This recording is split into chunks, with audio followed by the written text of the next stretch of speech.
So I think it's important that when we look forward to what the future of industry will be, we understand that a lot of what we take for granted today will completely disappear from the world of work.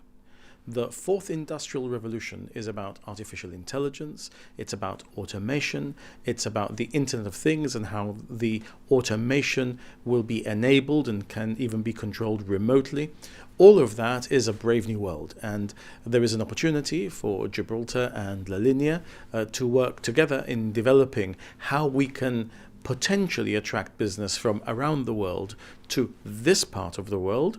And we've therefore wanted to be there at the beginning to put our little grain of sand to hopefully make people realize that just as we've done in the software world of online gaming, etc., we are ready to also play our part in this potentially very exciting fourth industrial revolution. Wisekey are a company that have expertise in this area. They are founded by a gentleman who is from La Linea, who now has established himself in Switzerland, in Zurich in particular.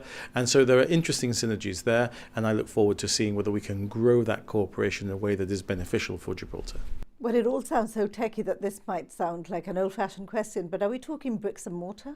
In the context of this sort of world, you don't need to be talking bricks and mortar. I mean, an innovation hub in the context of this type of work could be virtual. But we hope that actually we will be attracting people to real activity, both in Gibraltar and in the Campo de Gibraltar, using Gibraltar's advantages as an entrepreneurial hub, given, of course, the fiscal advantages of Gibraltar, and La Linea because of the expertise there as well. Ironically, there's a young man in La Linea who has designed a particular type of small satellite called a Pico satellite, which could be one of the first projects which are dealt with in the context of this particular opportunity for innovation. And Chief Minister, job creation? We could be talking jobs, we could be talking many jobs, we could be talking no jobs. This is just to start the process of exploring the possibility of establishing this sort of expertise in Gibraltar and Gibraltar and La Linea and in the whole of this area. This is not something that Gibraltar is looking at exclusively or La Linea are looking at exclusively. This is work that is being done in innovation hubs around the world. In all of these places, there is a buzz about the fourth industrial revolution and what that means and how to leverage for each different jurisdiction how that future translates into jobs and other benefits for people in those regions. We're talking end of 2021, perhaps 2022. MOUs have been signed. Where exactly are we?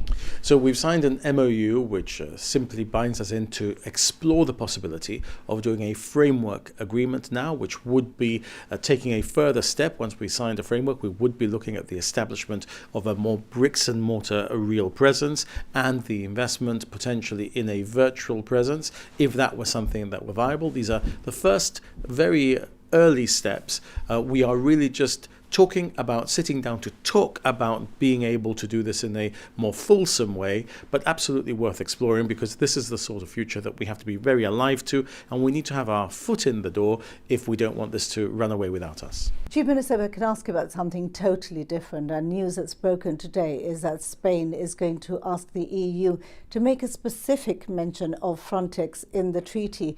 Good news ahead of negotiations. Well, I very warmly and positively welcome the statement by Juan González Vadra, the Spanish Secretary of State for Europe.